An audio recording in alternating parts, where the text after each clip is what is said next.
The Iliad of Homer, by Homer, translated by Theodore Alois Buckley. Section 14, Book the 14th. Argument.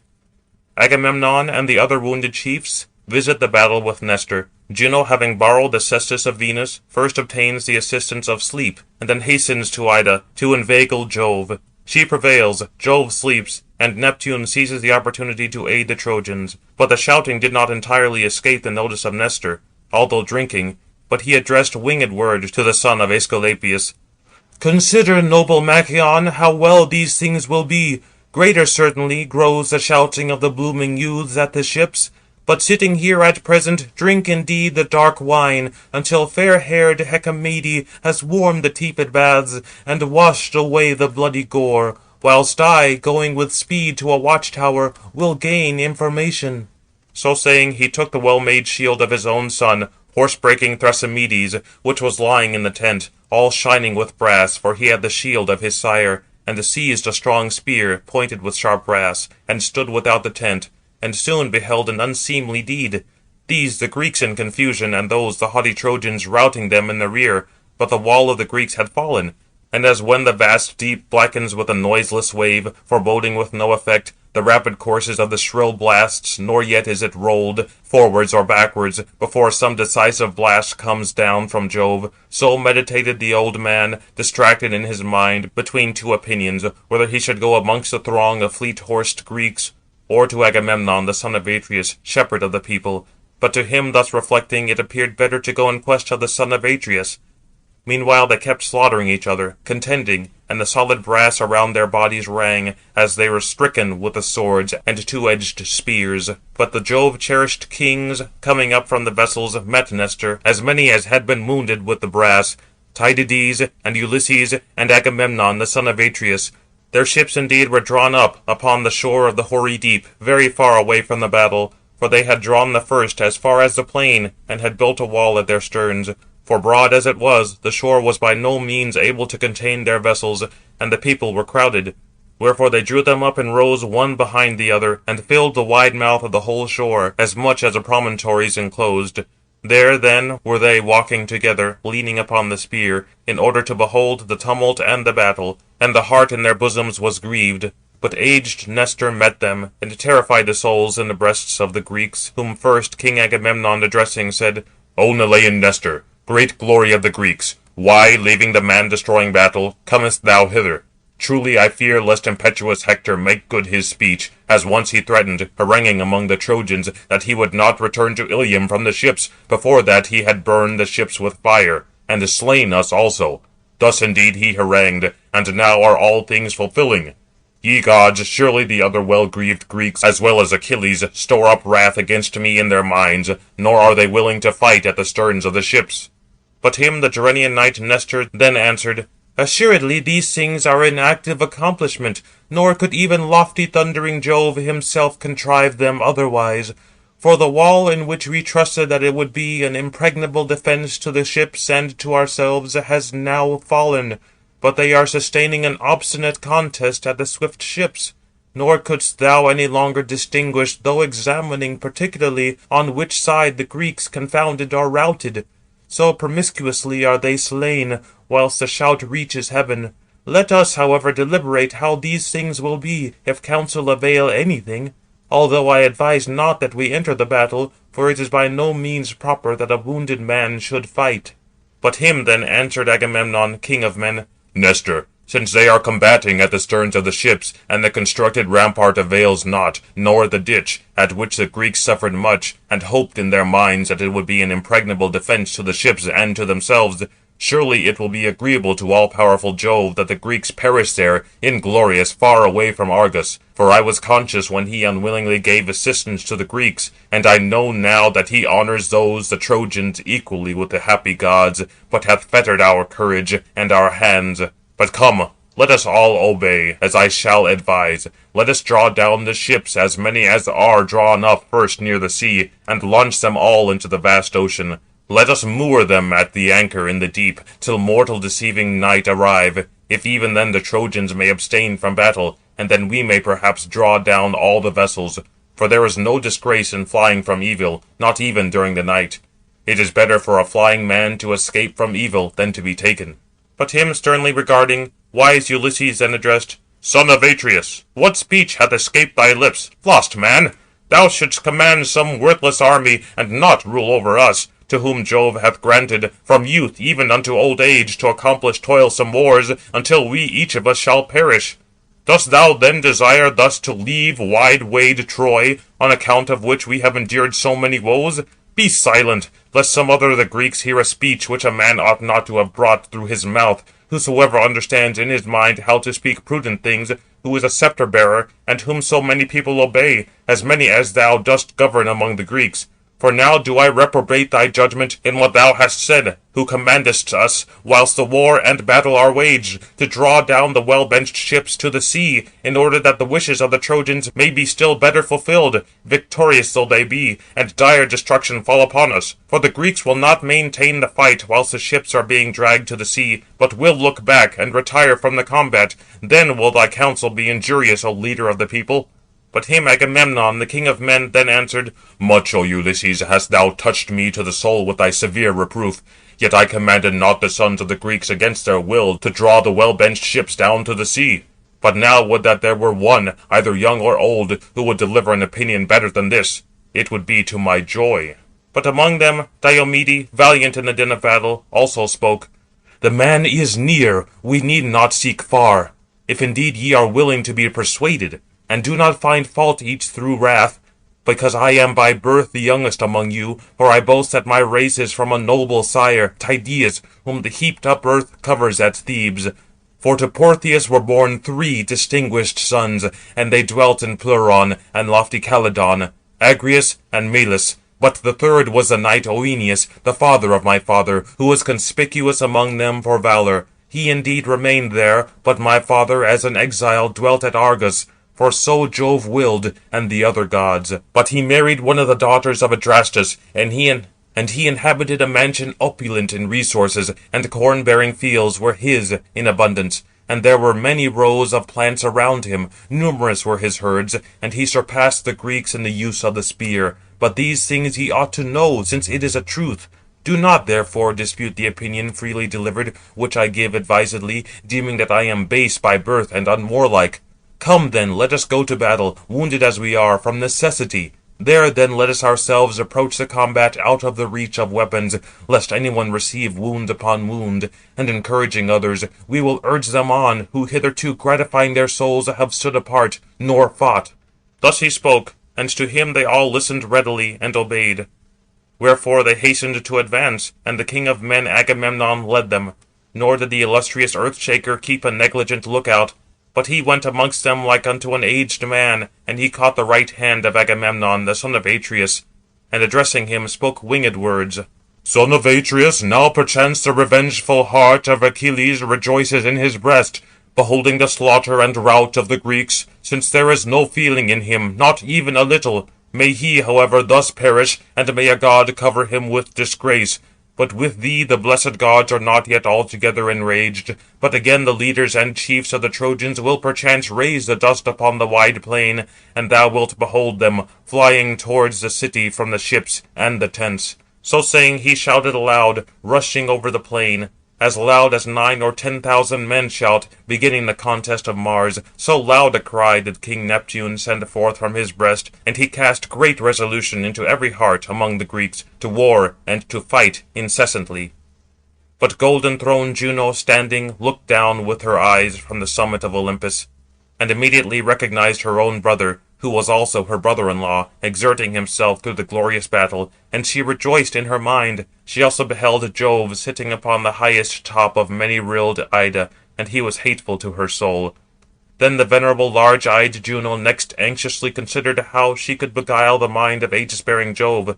And now this plan appeared best to her mind, to proceed to Ida, having well arrayed herself, if perchance he might desirous to lie beside her form, in dalliance, so that she might pour upon his eyelids and vigilant mind careless and genial sleep. And she proceeded to her chamber, which Vulcan her dear son had made for her, and had fitted the thick doors to the lintels with a secret bolt, and this no other god could remove. There entering in, she closed the shining doors, First she washed all impurities from her lovely person, and anointed herself with rich oil, ambrosial and agreeable, which was odoriferous to her, and the perfume of which, when shaken in the brazen-floored mansion of Jove, reached even to earth and to heaven. With this having anointed her body, and having also combed her hair, with her hands she arranged her shining locks, beautiful, ambrosial, which flowed from her immortal head.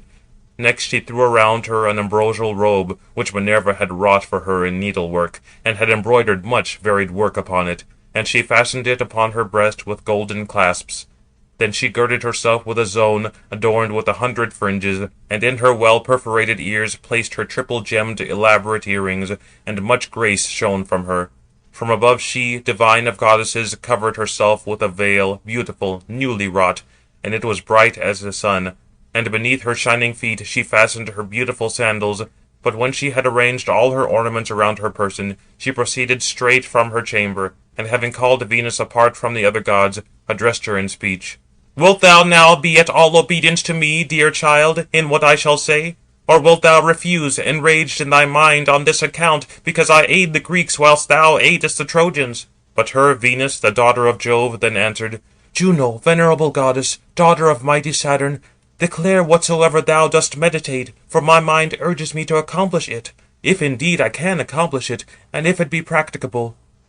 But her the venerable Juno, meditating guile, addressed, "Give now to me that loveliness and desire with which thou dost subdue all immortals and mortal men. For I go to visit the limits of the fertile earth, and Oceanus, the parent of the gods, and mother Tethys, who, receiving me from Rhea, nurtured and educated me with care in their abodes, when far-resounding Jove cast down Saturn beneath the earth and the fruitless sea. These I go to visit, and I will put an end to eternal quarrels, for already have they abstained for a length of time from the couch and embrace of each other, since anger fell upon their mind.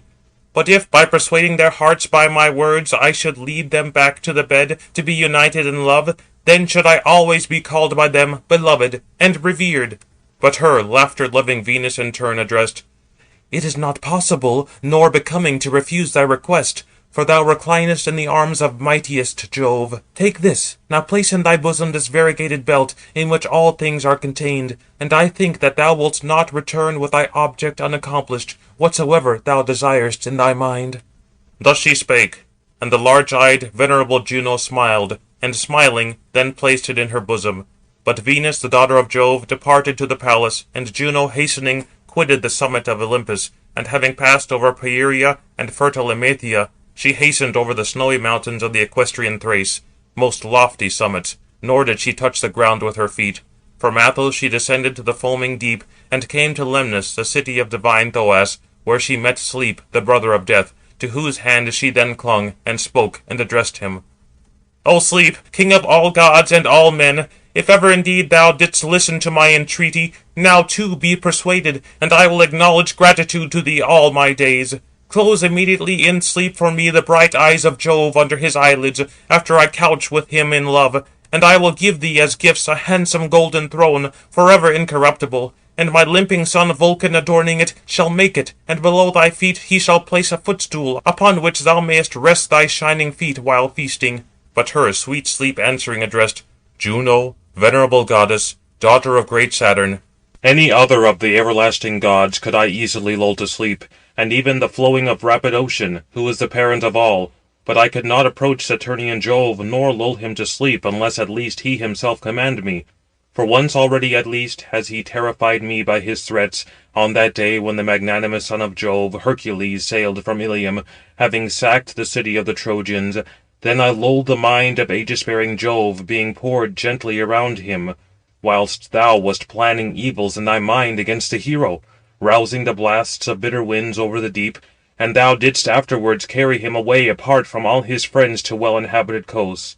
But he, when awakened, was enraged, hurling about the gods through his mansion, and me chiefly of all he sought, and would have cast me down, a lost one, from the ether into the deep, had not Night, vanquisher of gods and men, preserved me, to whom I came flying. So he restrained himself, angry as he was, for he dreaded lest he should do things which were disagreeable to swift Night. And now again dost thou urge me to perform this another dangerous deed." But him the venerable large-eyed Juno in turn answered, "O Sleep, why thinkest thou these things within thy mind? Canst thou suppose that far-sounding Jove favours the Trojans, as he was enraged on account of Hercules, his own son? But come, do this, and I will give thee one of the younger Graces to wed, and to be called thy spouse, Pasithea, whom thou fondly desirest day after day." Thus she spoke, but Sleep was delighted, and answering addressed her. "Come now, swear to me by the inviolable water of the Styx, and touch with one hand the fertile earth, and with the other the marble sea, so that all the gods beneath around Saturn may be witnesses between us, that thou wilt surely give me one of the younger Graces, Pasithea, whom I will desire all my days." Thus he spoke, nor did the white-armed goddess Juno disobey, but she swore as he desired, and named all gods who dwell under Tartarus, which are called Titans. When then she had sworn and performed her oath, they both proceeded, leaving the city of Lemnos and Imbrus, mantled in haze, quickly making their way.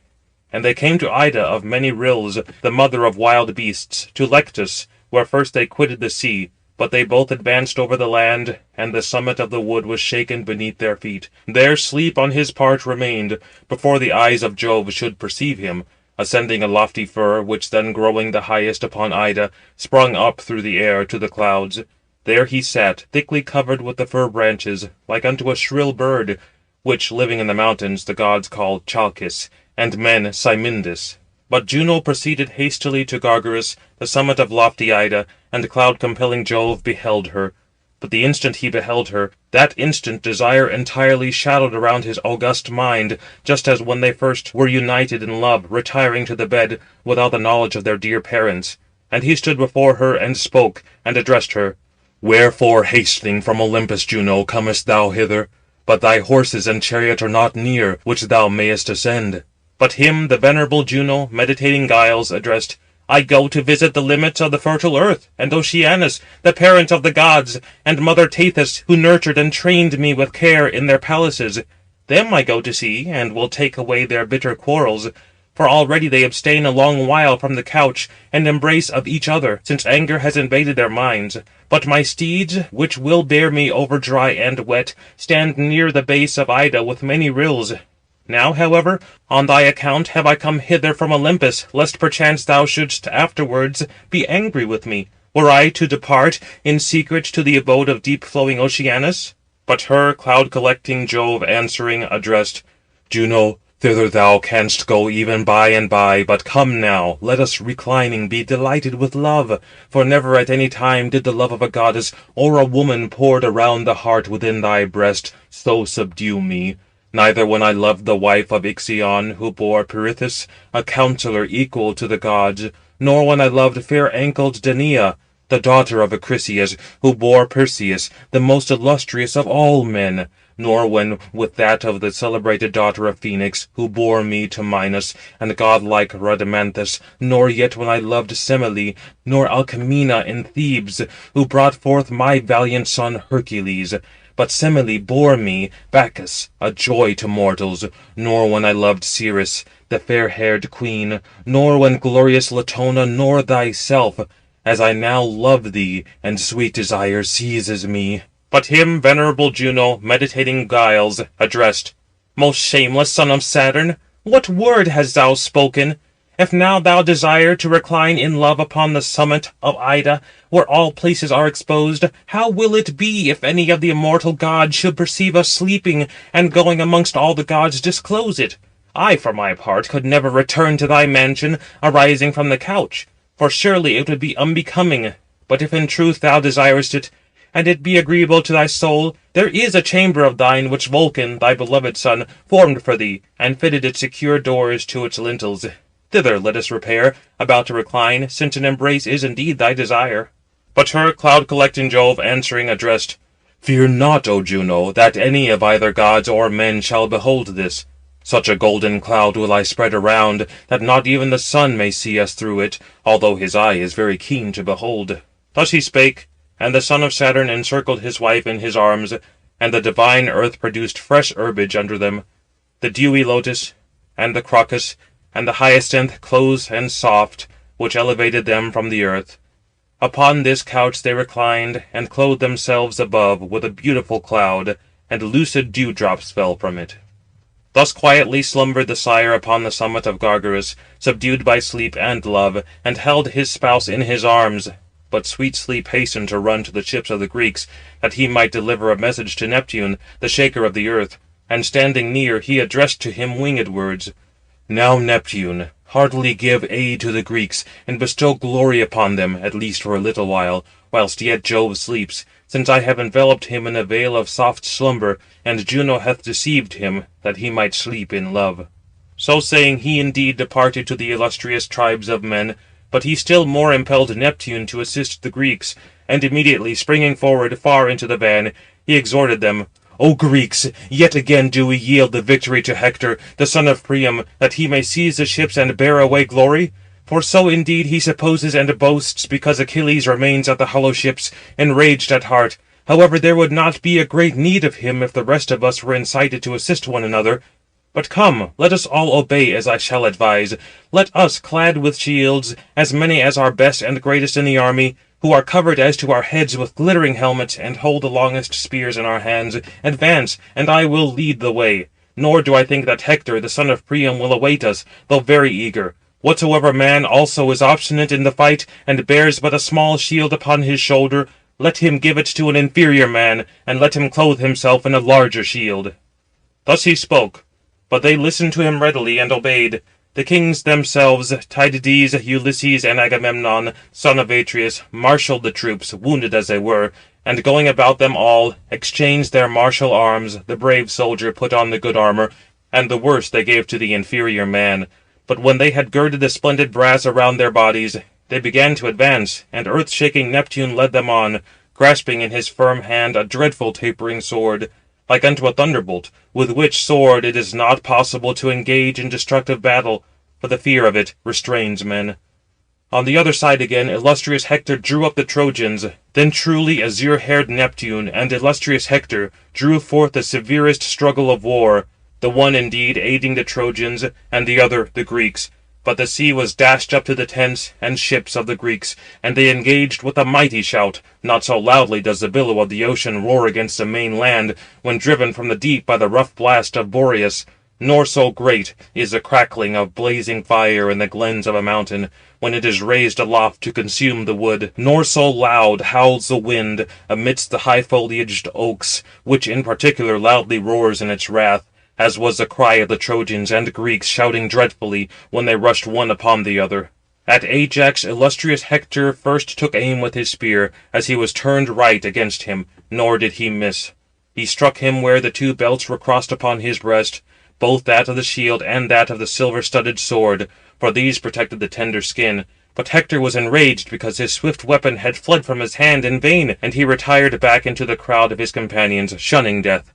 At him then retiring, mighty Telamonian Ajax threw with a stone, for stones in great numbers were rolled about among the feet of the combatants, props for the fleet barks. Lifting up one of these, he struck him on the breast, above the orb of the shield, near the neck, and throwing, he twirled it like a top, and the stone rolled round on all sides, as when, beneath a violent stroke from Father Jove, an oak falls uprooted, and a terrible smell of sulphur arises from it, but confidence no longer possesses the man, whosoever being near beholds it, because the thunderbolt of mighty Jove is terrible. So rapidly upon the ground fell the might of Hector in the dust, and he dropped his spear from his hand. His shield and helmet followed above him, and his armour, variegated with brass, rang upon him. Then the sons of the Greeks, loudly shouting, rushed in, hoping to draw him off, and they hurled numerous javelins, but no one was able either to strike from a distance, or to smite close at hand the shepherd of the people, for the bravest of the warriors, Polydamas, Æneas, and noble Agenor, Sarpedon, leader of Lycians, and illustrious Glaucus, first threw themselves round him, and no one of the rest neglected him, but they held their well-orbed shields before him.